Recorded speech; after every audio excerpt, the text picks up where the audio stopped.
Okay everyone, welcome back again to the channel. Today we're back with another track guide for Fuji in Group 2 cars for daily race C. So if you do enjoy this video and you do find it helpful in any way, shape or form, please do feel free to hit that like button, subscribe to the channel, hit the notifications buttons, and you won't miss any of these videos in the future. So let's get on with this one. So the reason I wanted to get this one out again fairly early, I could have done it yesterday, but I wanted to improve my time a little bit.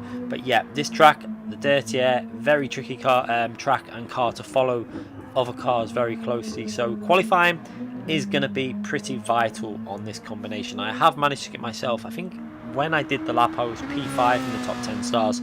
Probably going to fall down from there, but there is a lot more potential in this. I believe I can get this lap down to a 1 minute 28.8. I think it's possible, definitely for myself with the GTR. I think the car's got more potential than that, but I think I could actually get down to a 28.8. We'll show you the points in the lap when I think I lost a bit of time, the few little mistakes that I made, and the parts that I actually did quite well. So we'll point them out to you.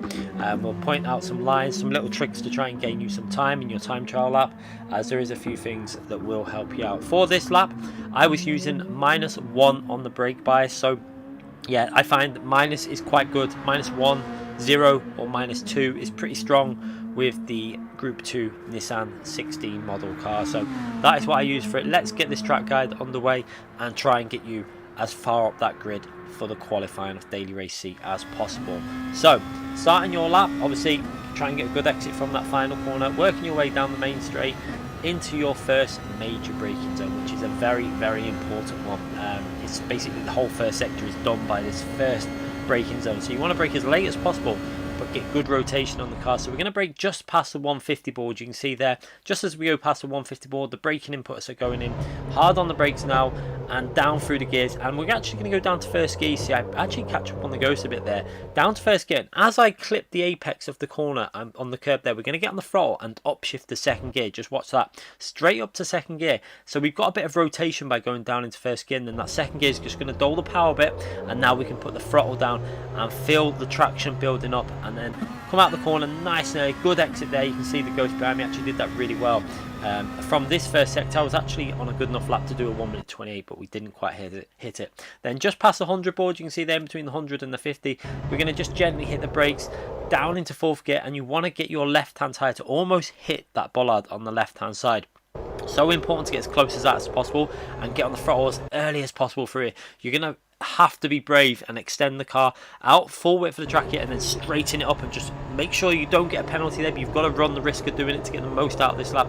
And then through here in fifth gear, hugging the inside as much as possible, downshifting to fourth, let the car coast a little bit, then just play with that throttle a little bit, just trying to get as close to this white line as possible.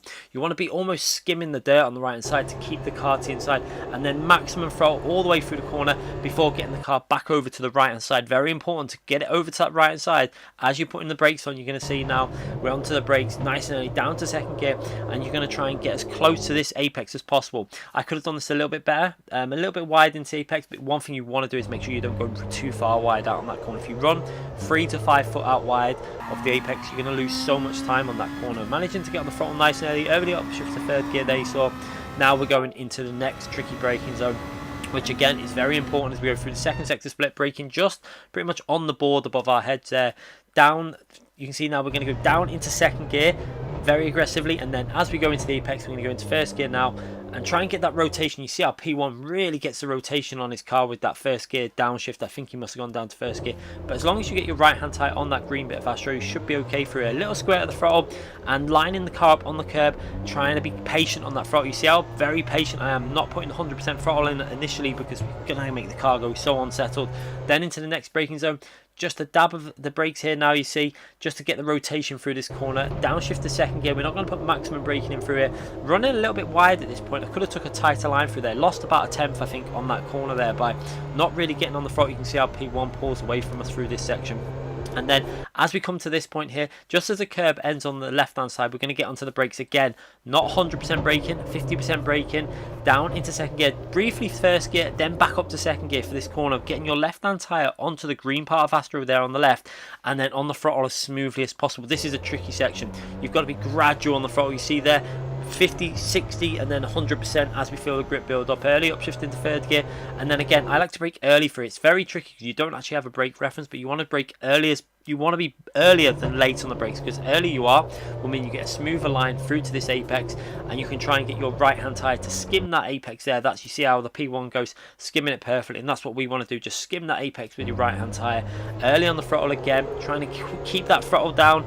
You will get a bit of oversteer. If you do, you've just got to try and keep the car in as straight a line as possible. We managed to get a slightly better exit than our previous goes, but we lost a little bit of time in that final sector. I think we lost at least a 10th on that final sector there as we power our way down the main straight over the line for a 1 minute 29.002. So you can see from that lap that we were pretty much on par with P1, considering he started 4 tenths ahead of us up until that final sector. I think I lost a good 10th or 2 there.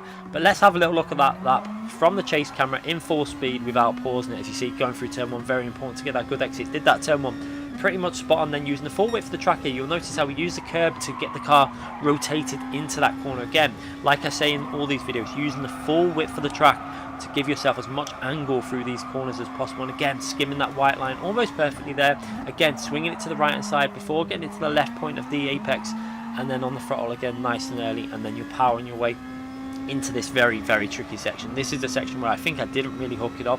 I think there's at least 2 tenths to be found overall in this final sector, but up to this point on a pretty solid lap. Now you see, doing that bit quite nicely on the throttle, reasonably well there, using a bit of the curb on the left, powering through there, very tricky through there. But here you see how we run a little bit wide, we're kind of hanging on the corner. Could have took that a little bit tighter through there and got on the power a little bit earlier. So yeah, a little bit of time lost there, and then through here we get this quite nicely hooked up onto the throttle quite nicely there. But then this final corner, very, very tricky corner. I think I could have probably took a bit more speed through here, you see, but skimming onto that apex, being careful not to run all the way to the full width of the track there, past the curb, because you will lose so much time if you run out wide there. But then it's just a case of straight lining it all the way down to the finishing line, and a fairly solid lap. So hopefully this guide will help you improve your qualifying time. It should also help you in terms of the race. Remember, with your full fuel load and that tyre wear, you want to just shorten them braking distances a little bit to help you with the consistency. So yeah, if you did enjoy this video, if it has helped you out, please feel free to hit that like button, smash it, break it, do what you want with it, and then hit that notification button as well if you haven't already subscribed to the channel, so you don't miss any future videos or live streams. Thanks again for watching, everyone, and I'll be back very soon. Bye everyone.